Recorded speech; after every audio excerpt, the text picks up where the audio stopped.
Okay, the fourth item you have to check is to make sure that you have your pressure ring intact. Just on this one, just make sure it's firm. All the checks I do is really quick. Is I just grab it. This is here. This moves. I'm ready to go. The second part is today we are doing a raw pack. That is no preparation needed. To save a lot of time, I already cut up the turkey. On preparing turkey, what we are going to do is make it into bite-sized chunks. And then once you have that cut up, we're going to put them inside jars. And we have our nice little funnel here that fits these perfectly, and then we just take these and put them in the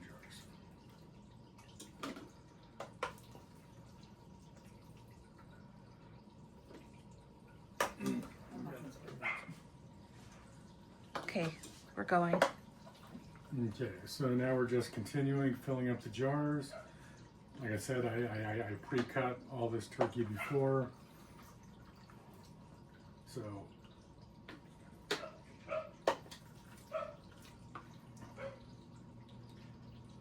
on filling up these jars, you want to do this one fairly loosely. With beef, you can like pack it down a little more. Turkey, I'm not chancing it because it's turkey. Yeah. So what I'm doing is I'm just grabbing it, putting it in, and pretty much where it lays. You want to leave a ½ inch or a full 1 inch headspace minimum on this one. It is not as detrimental as it is on a hot pack where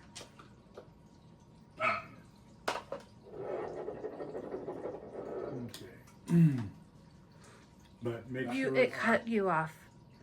So start over with the beginning of your sentence.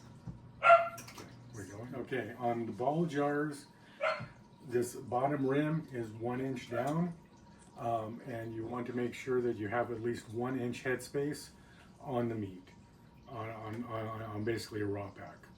A raw pack, you do not put any extra water in it or anything like that. Like if you're doing a different kind of meat, i.e. like a ground pork, you have the 1 inch headspace, but then you fill it full of water up to the 1 inch. We'll cover that later on a different video, but on this one there is no water in this. By the way, all this information I have is from the Georgia canning site, and I suggest every time you can, you basically check to make sure what you remember is correct. Don't go off memory. This one I have too full, so I'm going to have to take a little bit out. We don't have enough meat to basically fill up another one here, so we're going to fill up a smaller one. These on here, once they reach pressure, they have to be at pressure for 90 minutes. If you're doing all small ones, they have to be at pressure for 75 minutes. This being at pressure for 90 minutes is not going to be a problem. So basically we're going to put these in with the larger ones, even though this one only requires 75 minutes, we're going to do it for 90. So just to clarify, the large jars are quart jars and the smaller jar is a pint jar.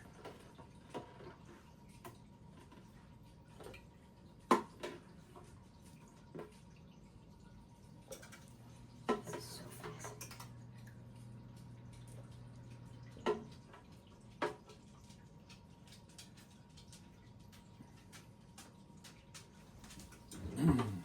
A specific vinegar for this? I love that. Sorry. Okay. And then other thing note on turkey, if you notice, I'm putting all the turkey stuff isolated by itself in one sink because you don't want bad turkey. Or you don't want salmonella everywhere. we have a plastic? For some reason, I don't know why they say don't use metal utensils. Huh. I do not know why. It does not make sense to me. That doesn't make sense. But because of that, we don't use metal utensils. Right. You're like, I don't want to chance it. Like, that's what they tell me to do. Do it. That'd be me too, though. Okay, next part of this is we have the meat inside the containers. Roughly a small one is like a pound of meat. These are like 2 pounds of meat. So we have like 9 pounds of meat here. So the next thing we're going to do is I'm going to use normal vinegar and clean the tops. Because on pressure canning pressure canning meat, you have to have a good seal. If you have any fats or anything like that on top of the seal, that's going to prevent it. Just basically go around the top, and before you're kind of wondering about the vinegar, if that could cause it, yes, it could, but that's also why you just give it a second to evaporate. Vinegar evaporates very quickly. And make sure you don't feel any friction around any of these. So what does it stop from doing? I already forgot. Okay, if there's something in the way of the lid, it will prevent it from sealing. Oh, from sealing. That's right. This pressure goes really, really high, and then it it cooks the meat and pushes all the air out. So then when it starts cooling down, it's going to restrict, pulling the seal down, causing the lid to what we call click. That's So just one more pass on these with the clean side. Okay, so now we have all the tops cleaned. Okay, now we're gonna put the lids on. You just visit the kind of lids we have don't have to be heated up. So basically, just take the lid, just visibly check to make sure there's nothing on them, then place them on top of your lids.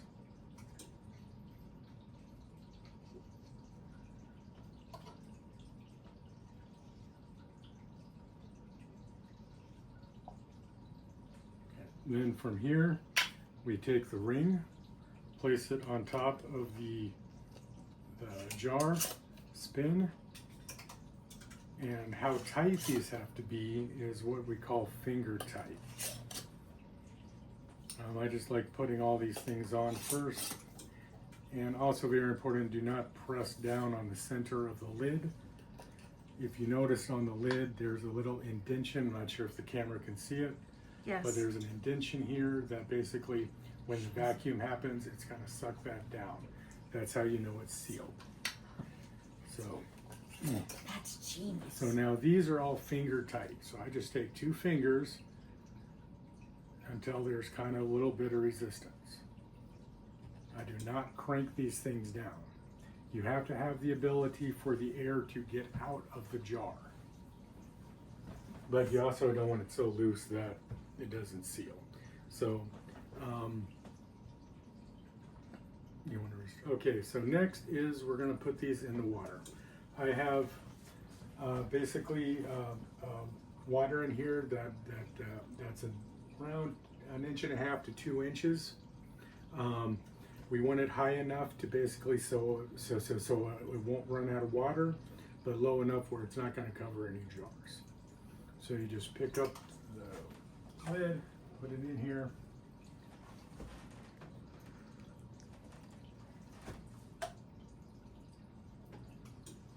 That's actually a pretty easy process. It is. Like, that's actually kind of easy. Yeah.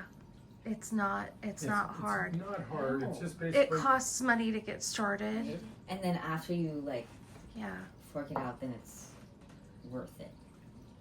Yeah. Yeah. I mean, it pays for itself. Like, this will be lots and lots of meals. Yeah. And we just get it used by the, like a year, 18 months kind of thing, and then rotate everything In, out, by maybe 5 date. foot. Yep. Okay. Okay, okay. A few inches. I'm not really happy with the level of water. So what I'm going to do is I'm going to add a little bit of water.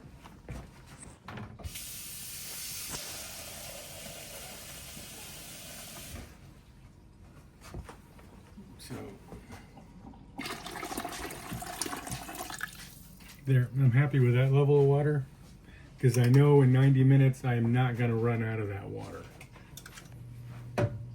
Okay, now at this point I got all the jars inside the water. It's heating up. What I'm going to do is I'm going to place the lid on, just push down, make sure you got a good seal, and lock it. At this point, we're going to wait for steam to start coming out of either this hole or this hole. This is an extremely important step because if you do not let the steam come out of here for 10 minutes, you can get an air pocket in here, and that could change the pressure or the actual pressure inside versus what's pressures on the gauge. So you want to make sure that you let it vent for 10 minutes with steam coming out before you start, and we'll show you that when we get there. Okay, here we have the, it's beginning to steam.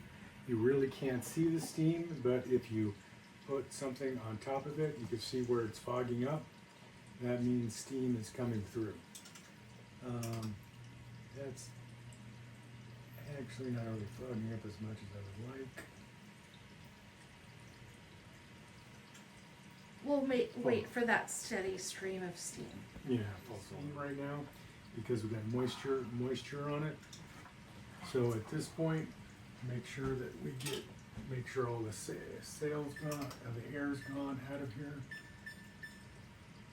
We now wait 10 minutes. Okay, here we have the pressure going. It looks like the release vent is about to pop. It's popping now. What we're going to be putting now here at the end of the 2 minute. Okay, you just saw it. Now this is popped. That means there's pressure in here. And as soon as the one minute is over, we're going to put on the regulator. This is a weighted regulator, weighted at 15 pounds. It is not a weighted gauge, so you cannot go by this as the 15 pounds. You have to go by the gauge. Weighted gauges work differently, but we'll go over that when we actually have a weighted gauge. So now we'll be using this pressure on it, and we're going to put this regulator on in 44 seconds. Okay, the 10 minutes has obviously gone off. So now I'm going to take the regulator right here, and I'm going to place it on top of the steam vent. Oh. So now we have no steam coming out anywhere. What this thing does is basically make sure that this is weighted at 15 pounds. So this is going to take 15 pounds of pressure to move this. Looking at the rules for this and our altitude is 1,000 feet. So we have to have this at a 12 pounds of pressure for the entire time period. It cannot dip below that. Being at a higher pressure does not matter. So as long as it's not below the 12 pounds per pressure inside the pot. Right now it's at 0, but it's building pressure. I'm going to start the timer when it reaches 15 because I just like the safety factor. And then we'll have this thing doing a little hula dance. And I'll adjust the temperature to make sure that we aren't losing a bunch of steam. Okay, at this point we have the pressure has risen to 15 pounds. So we're going to start the timer. And this is a 90 minutes because of the larger jars. And that has started, and we have to make sure that this maintains above 12 pounds for the entire 90 minutes. So what we got here on the regulator is a nice small hulu here. I lowered the temperature a bit because I know my pressure canner. So this will keep it at a nice temperature without losing a bunch of steam.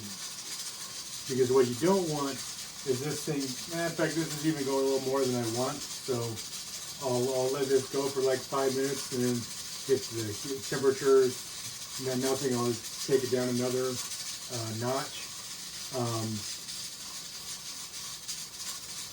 That's basically it.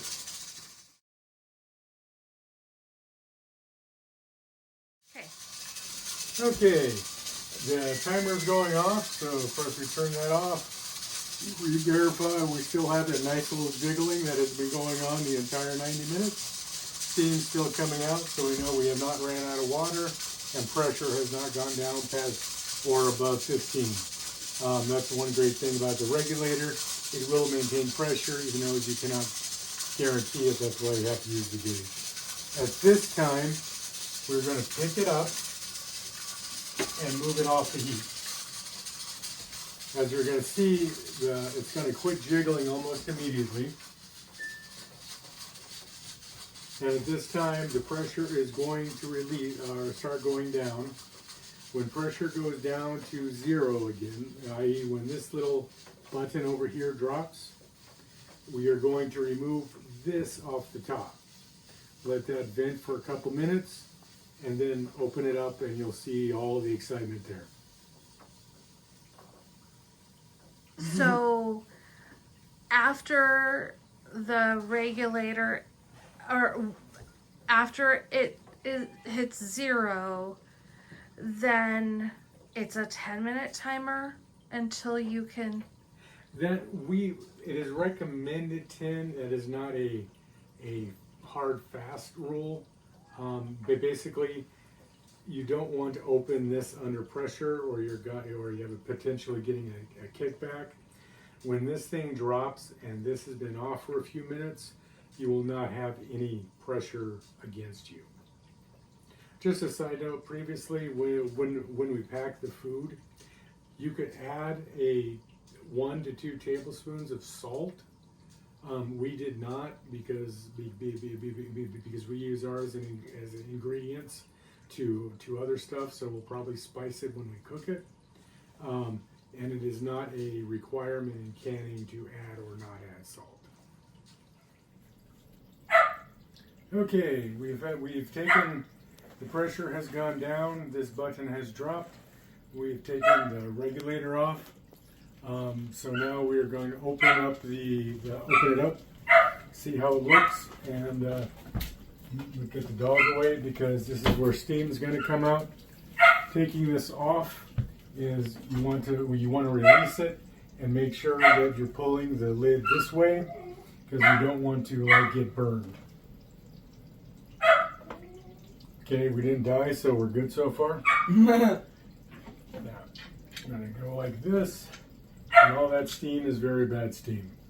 So what you want to do right now is you want to place the lid on the top back.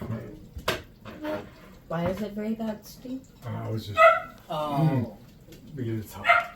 Oh. You want to make sure that your gauge is getting plenty of venting, because you don't want moisture built up on there, because that'll destroy the gauge. So now we have this done. Check inside, we have water. So water is good. We will pull this out, and we will see that it is bubbling. So that is good. Looks like this is actually the one I wanted to show a little more. The meat level is above the liquid. Totally fine. That is not a problem. We just heard one pop. That means we have one seal. So all of this will, again, the meat's above the liquid. You're in a complete vacuum. It's not going to dry out because there's no air.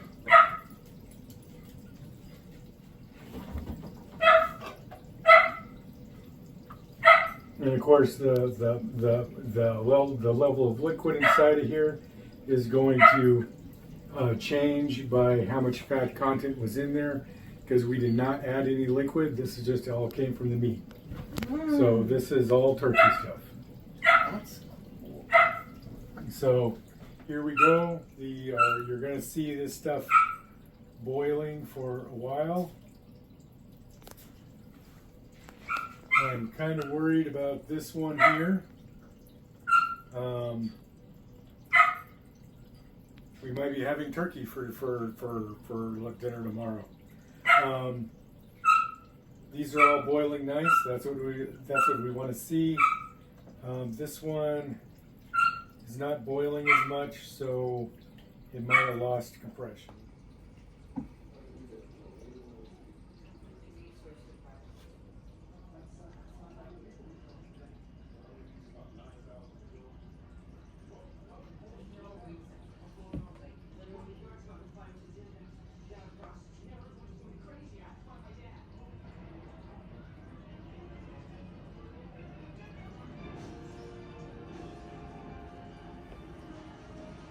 Conclusion of our canning. What we have here, as you can see, this one right here, we still have some boiling in there.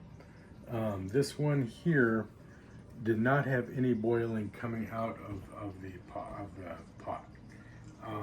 All the other ones were boiling fiercely for all that time, showing that there was a vacuum up here, and we knew that those were going to pop. This one had no boiling inside of it. I mean, it was hot up to boiling temperature, but it wasn't actively boiling like this one still is.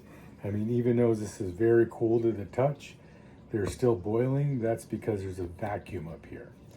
This one was not boiling, therefore we knew there was no vacuum, and this one did not seal.